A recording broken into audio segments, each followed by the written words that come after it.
Good morning, my name's Scott West, fishery scientist for West Country Rivers Trust, and welcome to another Fish Trail video. We're actually on the Somerset levels. As you can see from behind me, it's fairly flat around here. We're just outside of a town called Taunton, and this is the River Tone that you see behind me. And today we're here for pike fishing. Pike themselves is a fish that I've been very keen on catching for years and years. They're a magnificent predator. Hopefully, as you'll see later on, if we catch a few, you'll see their fantastic markings, and particular emphasis on kind of pike safety and looking after those fish in this video. So we'll crack on with it and hopefully have a fish or two for the cameras later. We're going to have a little cast here and see what happens. I'm fishing the float setup, just trotting a dead roach through. And Dom on my right is trying the fly, a little bit different. There we go, and Dom's into a fish. So that's good timing with me reeling in. Let's go and have a look.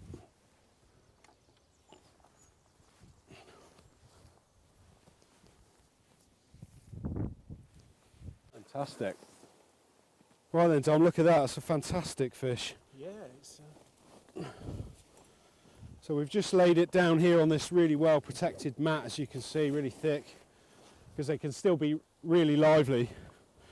So Dom's just going to have a look for safe ways of unhooking pike. You'll see he's just popped his hand in his gill there, being careful of the actual gills itself. It always helps when there's two of you pike fishing, you can work together. Barbless hooks, and barbless hooks helps, and they're straight out like that. Dom's obviously holding this fish quite low to the mat. They're quite, they're long, springy fish, and we wouldn't want to see it jumping 2 foot high and landing on the bank. I think one of the important things with pike fishing is, we want people to enjoy pike fishing, but if you've never done it before, always go with someone who's got the kit. That's really important. If you don't know what you're doing, there's a real high chance you're going to risk the health of a fish like this.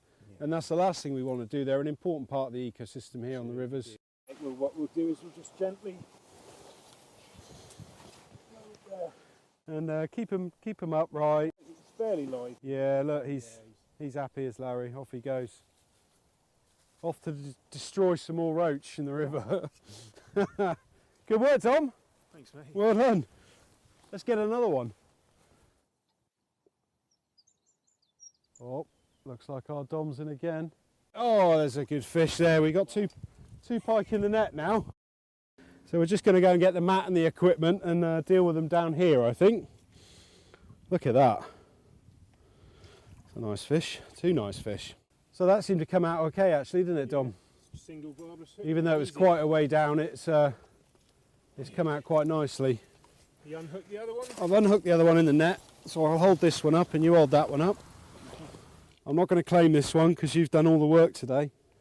That's all right. You can just be my gilly, mate. Oh, that's fine. I'm quite happy with that. It's usually the other way round, though, isn't it? Out, I'm not always this lucky. Yeah. See the lateral line running down there, and that's basically just sort of jelly-filled holes that take sort of senses back into the system of the pike, so it knows its orientation in the flow. It knows where the bait fish are. It is a machine, isn't it? It is an eating machine, absolutely. There's your smaller one, and there's your bigger one. Oh, you're beautiful. Shall we? Oh, there he goes. Well, Still full of life and gone between my legs. see you later. There's one, and there's the second one. Off you go. Well done, mate. Okay, we've just put the lure rod down. We're going to try the float again. Just a sliding float, which I'll change the depth of. And yeah, back hooked little sprat that's been dyed red. So let's see if this one does any better. If we get a bite, we should see that little red float just start to, might dip a couple of times, but it will generally just sort of skate off. And the pike will run off with that bait. Yep, we're in. I don't know if you saw how quickly that float disappeared. Yeah, Dom. Do you want to do the net duty?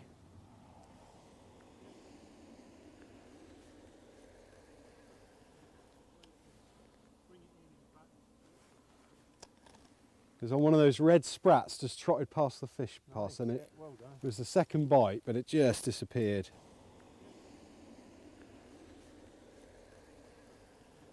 Okay. Perfect. Yes, I can catch pike after all. So on this one, although it's very lightly hooked, it's come out the other side, and instead of me trying to poke the hook back in, I'm just going to cut the trace and thread it back through. Although we've got the hook there, and we'll keep an eye on him. There's the hook out, cut across, and now this will just pull out. There we go. Simple. I'm happy. You haven't stolen the show. Right, well, let's put this one back as well, just like the others. Let him get his breath, and he's gone. Okay, we've just had a little move. This is the Taunton and Bridgewater Canal. Totally different venue to the river we were fishing this morning. Weather's cheered up again after that bit of rain. Three of us have got just light spinning outfits and fly fishing gear. Still got the safety mat with us, and a few essentials with us, and that's about it. So we're going to cover some ground. I think the pike here are probably going to be a little bit smaller, clear water, and hopefully we might be able to see a few fish to cast to. So let's give it a go.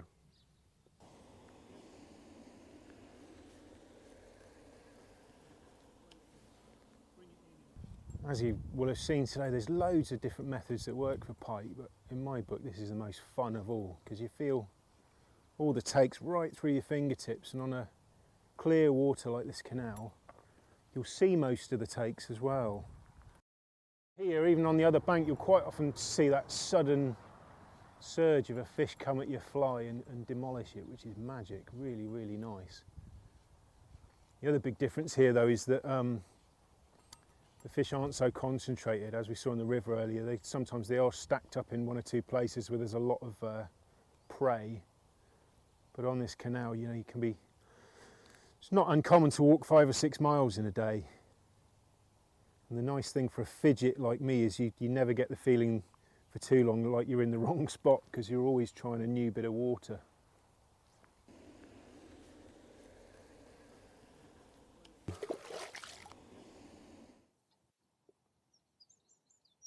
But it's been a fantastic day, and I want to thank you, Dom, for coming along. That's all right, no problem. It's That's been brilliant. fun. Hopefully we've just shown some of the variety, and as I was saying, it's such cheap, accessible fishing. It's like £5 a day. That's Brilliant. it, that's it. And a lot of these places people just don't really visit anymore, do they?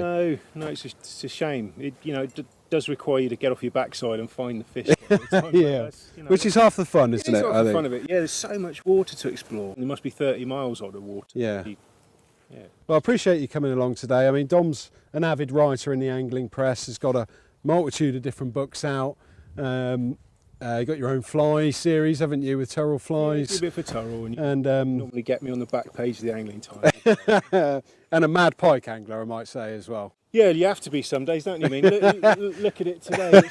It's not been the greatest weather, has it? But no, but it's fished well. You know, we could have done come well. out on a lovely sunny day and caught absolutely nothing. So Yeah. that's the way it goes, isn't it? well, I suggest we finish up, go and have a pint, and toast the day. I think it probably is pub o'clock. It's horrible, isn't it? Cheers, and we'll mate. see you again. Cheers.